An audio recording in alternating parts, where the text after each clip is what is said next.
Assalamualaikum warahmatullahi wabarakatuh. Kali ini penulis ingin bahas uji oli. Hubungannya dengan mengapa uji oli tidak dilakukan sesuai dengan kondisi sebenarnya. Ya tentu kalau ngomong gini nggak semua ya.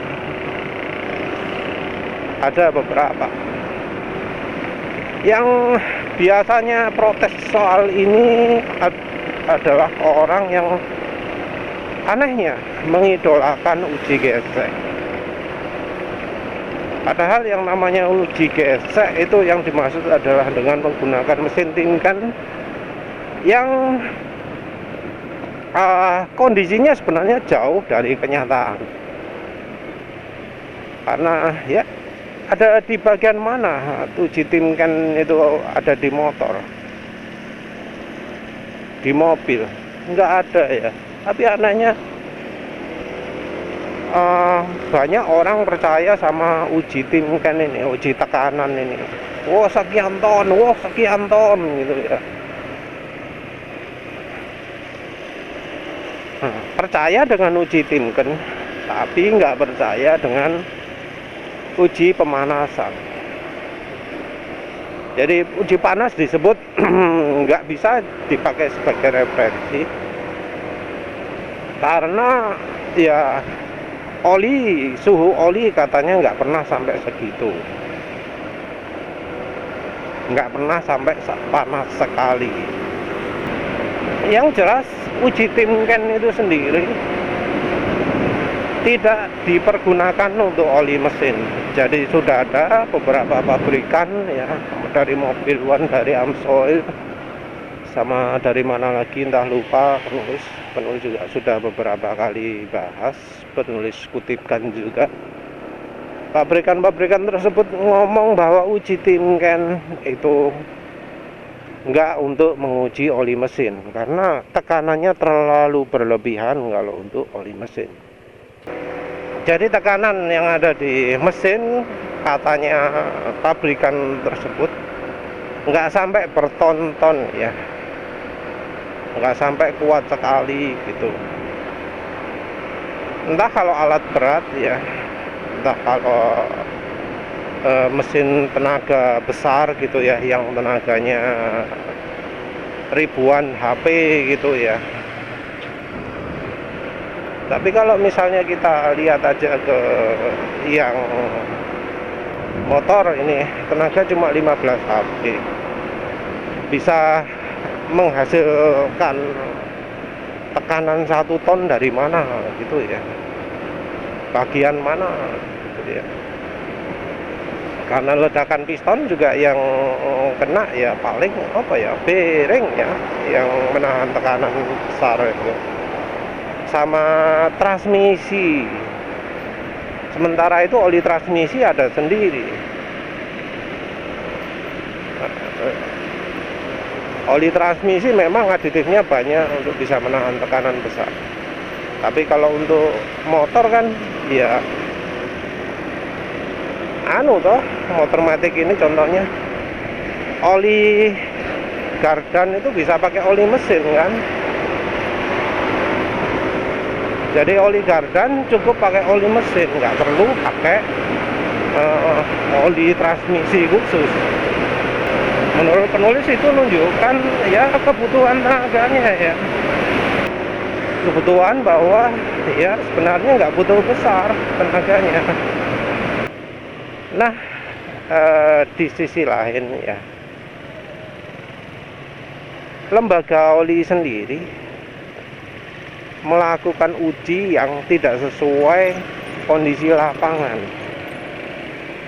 Ada yang melakukan sesuai kondisi lapangan, yaitu untuk uji ausnya, uji deposit, uji wear, uji aus ya, uji rontokan gitu. Dia pakai uji tersebut, ujinya pakai sequence namanya. Uji sequence ini dilakukan pakai mesin beneran. Tapi tentu ya nggak bisa ya betul-betul sesuai kondisi lapangan. Pakai satu mesin yang tentu nggak bisa mewakili mesin-mesin yang lain. Jadi mesinnya itu kadang mesin Ford, kadang mesin General Electric, kadang mesin Toyota. Biasanya yang 2,4 liter V6. Nah, tentu kondisi mesin ini ya beda lah dari misalnya mesin Honda yang secara keseluruhan didesain untuk oli yang lebih encer gitu ya. Beda tentu dengan mesin diesel, beda tentu dengan mesin motor. Nah, ini sudah jadi satu faktor ya, satu alasan mengapa kok uji oli tidak dilakukan di kondisi mesin nyata realnya. Karena apa? Karena mesin itu macam-macam. Yang buat macam-macam, kondisinya bisa macam-macam. Yang namanya penyakit mesin juga kan macam-macam. Ada yang mesin ini cirinya ini gampang aus. Oh, yang mesin satu lagi, oh cirinya ini gampang aus. Nah, di sisi lain ya anehnya ya, untuk uji gesek API atau lembaga perkumpulan pabrik oli dan otomotif itu sudah punya standar yang menguji deposit, menguji aus ya, pakai kondisi yang mirip sebenarnya, pakai mesin ya. Tapi entah mengapa kalau di Indonesia orang itu lebih percaya sama uji Timken ya, sama uji pakai alat yang nggak sesuai kenyataan ya. Ini satu ironinya ya, satu double standarnya ya, orang yang nggak konsisten, ngomongnya harus sesuai kenyataan, tapi kalau soal uji gesek kenapa kok percaya sama uji Timken gitu, padahal dari pabrik olinya juga sudah tidak rekomendasi. Tapi ya wes lah, itu kenyataannya. Nah, untuk uji lain ya, uji seperti uji kompatibilitas seal, uji panas, uji penguapan, uji oksidasi, uji apa maneh lali. Nah, itu dilakukan di kondisi yang simulasi. Kalau menurut penulis ada banyak alasan ya mengapa kok ujinya dilakukan simulasi. Uji dilakukan simulasi bukan kenyataan karena untuk mempersingkat waktu. Jadi kalau dilakukan sesuai kenyataan, mau berapa kilometer mesinnya jalan, mau berapa jam mesinnya jalan. Contoh oksidasi, kendaraan mengalami oli di mesin kendaraan mengalami oksidasi kan butuh waktu sangat lama ya. Yang kalau olinya buruk katanya satuannya 2000 km, itu sing buruk. Kalau oli bagus katanya bisa sampai 25.000 km kan, ada kan 25.000 lebih malah ya. Ada kan istilahnya oli untuk 20.000 mil ya, 20.000 mil, 25.000 mil, 15.000 mil gitu kan. Ada kan oli yang seperti itu. Butuh waktu berapa lama untuk mengetahui oksidasi oli seperti itu. Makanya uji oksidasi kan dilakukan di suhu sangat tinggi ya. Kalau nggak salah di suhu 371 derajat. Suhu yang ya katanya orang-orang nggak pernah terjadi di ruang bakar, nggak pernah terjadi pada oli katanya ya. tapi dari industri olinya sendiri ngujinya di suhu segitu.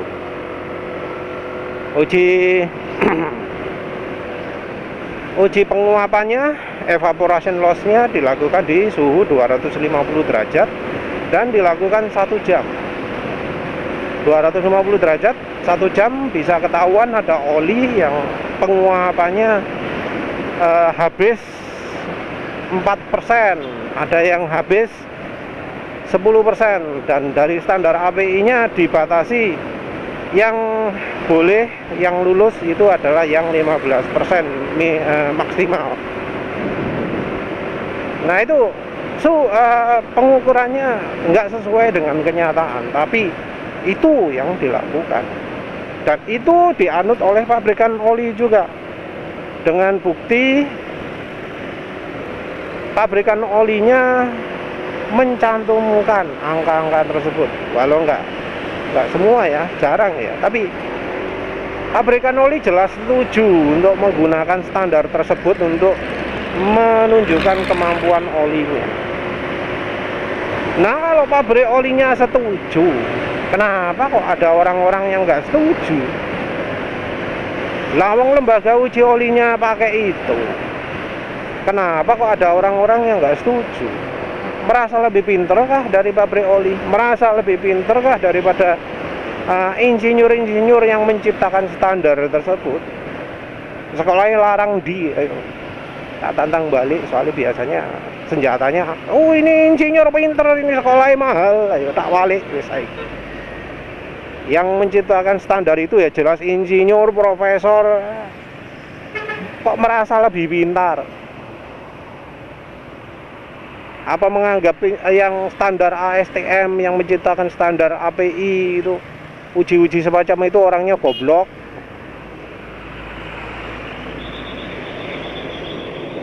Ada lagi uji yang tidak sesuai kenyataan, yaitu apa? Shear stability. Nah, yang shear stability rasanya orang juga pada tahu ya.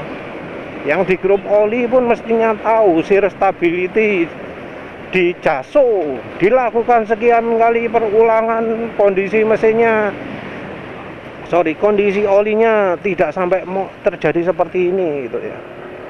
Nah, shear stability sendiri kan nggak diuji sesuai dengan dunia nyata.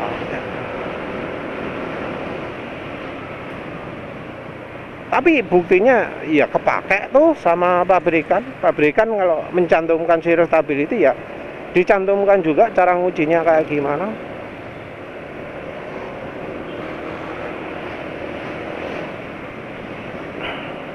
Nah, berikutnya ya ada yang ngomong pengalaman di dunia nyata itu yang uji ada yang ngomong uji harusnya mirip di dunia nyata. Alasan lain mengapa uji itu tidak dilakukan di dunia nyata adalah karena uji di dunia nyata sendiri nggak bisa konsisten, nggak bisa sama. Penulis ini kalau nguji oli ya sudah memperhitungkan perbedaan pemakaian. Jadi kalau biasanya penulis nguji oli sempat melakukan uji top speed beberapa kali gitu ya, ya penulis ngomong ini uji olinya pakai uji top speed, jadi wajar olinya cepat rusak gitu ya. Terus lain kali ngomong ini nggak sempat uji top speed, jadi ya mungkin ini sebabnya olinya jadi lebih awet gitu. Jadi penulis sudah memperhitungkan pemakaian juga. Kalau penulis pakai olinya nggak pernah pakai ngebut-ngebut, ya penulis ngomong ini nggak pakai uji ngebut-ngebut, jadi olinya ya bakal lebih awet. Ya bagaimanapun juga kita nggak bisa kan membuat kondisi jalan tetap statis gitu, kecuali kalau kita punya jalan khusus, jalan yang benar-benar sepi. Kalau keluar cuma malam hari toh dipakai ngebut sekian detik bisa presisi gitu ya, dipakai jalan pelan-pelan sekian detik gitu sampai satuan detiknya akurat. Kalau kondisinya seperti itu ya mungkin oke lah, tapi kan ya seringnya nggak begitu.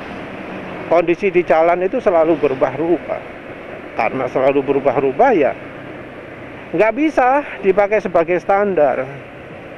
Itu juga mengapa kok lembaga-lembaga uji oli nggak menggunakan UOA, nggak mengukur kemampuan oli dari sampah yang dihasilkan olinya. Kenapa? Ya karena kendaraan yang dipergunakan ya jelas beda-beda lah tiap hari itu. Nggak bisa betul-betul 100% kondisinya sama.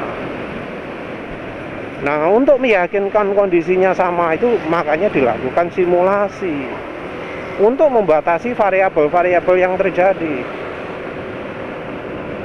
Dibuat sekonsisten mungkin sehingga hasil ukurnya bisa dijamin konsisten. Kalau jelek ya angkanya buruk terus, kalau bagus ya angkanya bagus terus, nggak naik turun. Itu ya mengapa ada uji yang nggak diuji secara kenyataan.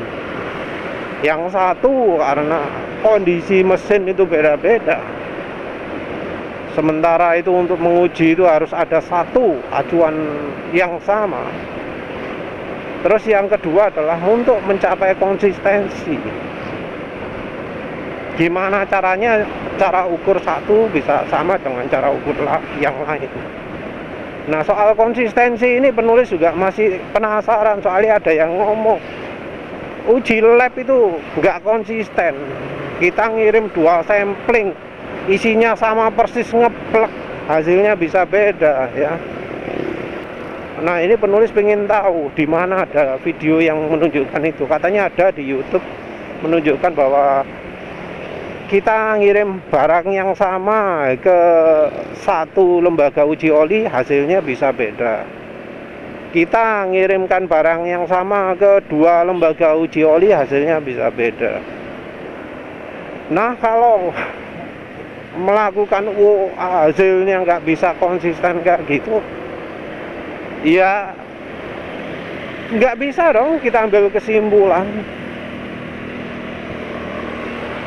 Nggak bisa dong kita langsung cuma sekali ngirim sampling gitu terus memutuskan wah ininya ini nggak bisa.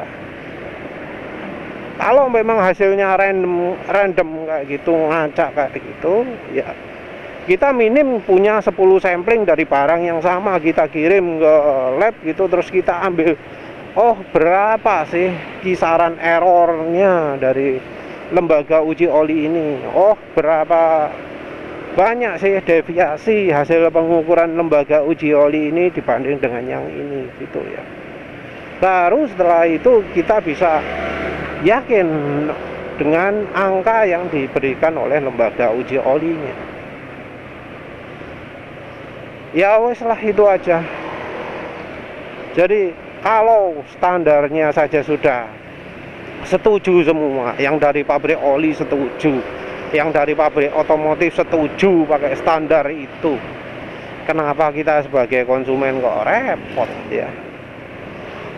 Nah, ya kita tinggal ikutin lah. Masa kita mau buat standar sendiri terus maksa pabrik olinya, pabrik kendaraannya untuk pakai standar kita? Ya melok aja lah. Toh kalau untuk standar itu penulis juga nggak banyak kritik, karena ya yang penulis rasakan di lapangan itu juga bukan angka yang menyimpang, karena memang pabrik olinya gak wani menampilkan data-data yang betul-betul sesuai dengan kemampuannya. Penulis juga ngerasakan bahwa oli sing ono logo API-nya itu gak mungkin jelek, minim rata-rata. Aditifnya juga nggak mungkin sampai terasa kurang. Bahan oli nggak mungkin sampai jelek-jelek banget, rata-rata lah. Sayangnya penulis belum pernah coba oli yang pakai api Starburst ya. Mungkin nantilah kalau ada oli yang belakangnya 40 yang ada Starburst-nya. Tapi biasanya oli ada Starburst-nya itu yang kekentalan 30. Tapi ya wes lah, kapan-kapan. Ini sekarang pakai meseran B40. Beneran ya, ini sudah 100 km halus ya, nggak sama seperti oli-oli lain. Penulis padahal sudah pakai beberapa oli HDEO, sudah pakai beberapa oli PCMO, oli ratusan ribu. 100 km masih halus, meseran tok. Ya ada Pastron 215 W50, Kirangi Win 20 W50, apa maneh, Unires, Uni Oil masih termasuk. Ya cukup banyak juga, tapi jauh lebih banyak yang 100 km ini wes kasa. Ya wis lah, itu aja. Terima kasih sudah menonton. Assalamualaikum warahmatullahi wabarakatuh.